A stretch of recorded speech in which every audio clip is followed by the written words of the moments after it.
ইটাহারে মাছ ব্যবসায়ীকে লক্ষ্য করে হাঁসুয়ার কোপ, গুরুতর জখম ব্যবসায়ী। উত্তর দিনাজপুরের ইটাহার থানার বৌরটি গ্রামে মাছ ব্যবসায়ীকে লক্ষ্য করে অতর্কিতে হাঁসুয়ার কোপ মারার অভিযোগ উঠল এক যুবকের বিরুদ্ধে। মঙ্গলবারের এই ঘটনায় এলাকায় ব্যাপক চাঞ্চল্য ছড়ায়। গুরুতর জখম হন কুয়ারপুরের বাসিন্দা তথা মাছ ব্যবসায়ী মাফিজউদ্দিন আহমেদ। জানা গিয়েছে মাফিজউদ্দিন আহমেদ দীর্ঘদিন ধরে পুকুর লিজে নিয়ে মাছের ব্যবসা করেন। বৌরটি গ্রামেও তার দুটি লিজ নেওয়া পুকুর রয়েছে। প্রতিদিনের মতো মঙ্গলবারও তিনি পুকুর দেখতে যান। অভিযোগ, সেই সময় প্রণব নামে এক যুবক তাকে অকথ্য ভাষায় গালিগালাজ করতে শুরু করেন। মাফিজউদ্দিন প্রতিবাদ করতেই অভিযুক্ত যুবক হাঁসুয়া দিয়ে তার উপর চড়াও হয়। অভিযোগ, ব্যবসায়ীর মাথা ও গলা লক্ষ্য করে এলোপাতাড়ি কোপ মারা হয়। হাঁসুয়ার আঘাতে তার কান, গলা আর মাথায় গুরুতর জখম হয়। রক্তাক্ত অবস্থায় পুকুর পাড়ে লুটিয়ে পড়েন তিনি। পরে স্থানীয় বাসিন্দারা তাকে উদ্ধার করে ইটাহার গ্রামীণ হাসপাতালে ভর্তি করেন। সেখানে প্রাথমিক চিকিৎসার পর অবস্থার অবনতি হওয়ায় তাকে রায়গঞ্জ মেডিকেল কলেজ ও হাসপাতালে রেফার করা হয়। ঘটনার পর আতঙ্কে রয়েছেন আহত ব্যবসায়ীর পরিবার। পরিবারের পক্ষ থেকে ইটাহার থানায় লিখিত অভিযোগ দায়ের করা হয়েছে। অভিযুক্তের কঠোর শাস্তির দাবি জানিয়েছেন তারা। অভিযোগের ভিত্তিতে পুলিশ তদন্ত শুরু করেছে, তবে অভিযুক্ত বর্তমানে পলাতক বলে পুলিশ সূত্রে খবর। সংবাদটি নিবেদন করছেন স্বস্তিলোক উৎসব ভবন, গঙ্গারামপুর, দক্ষিণ দিনাজপুর। আপনার নাম কি? মোমেনুর সরকার। কি যে ভর্তি আছে তার নাম? মফিজউদ্দিন আহমেদ। কে হয় আপনার? মামা। হাসপাতালে নিয়ে এসেছেন কেন? মামা সকালে উঠে প্রতিদিনের মতো পুকুর চাষ করে, বড়টি মানে গ্রাম, তো প্রতিদিনের মতো পুকুরে যায়। আজকেও তাই প্রতিদিনের মতো গিয়েছিল।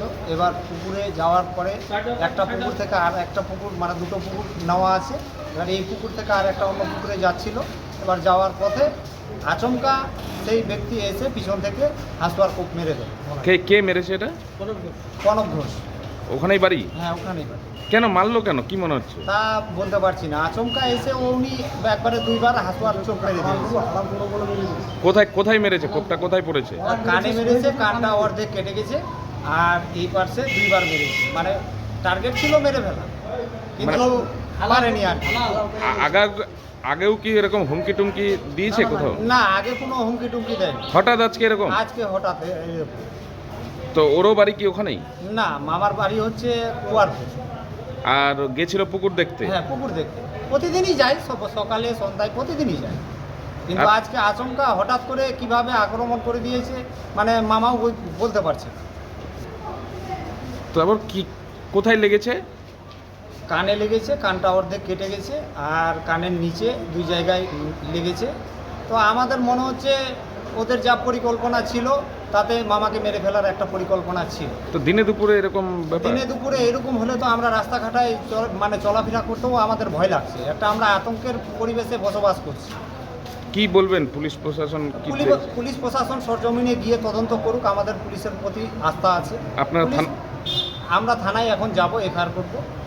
পুলিশ গিয়ে সরজমিনে তদন্ত করুক।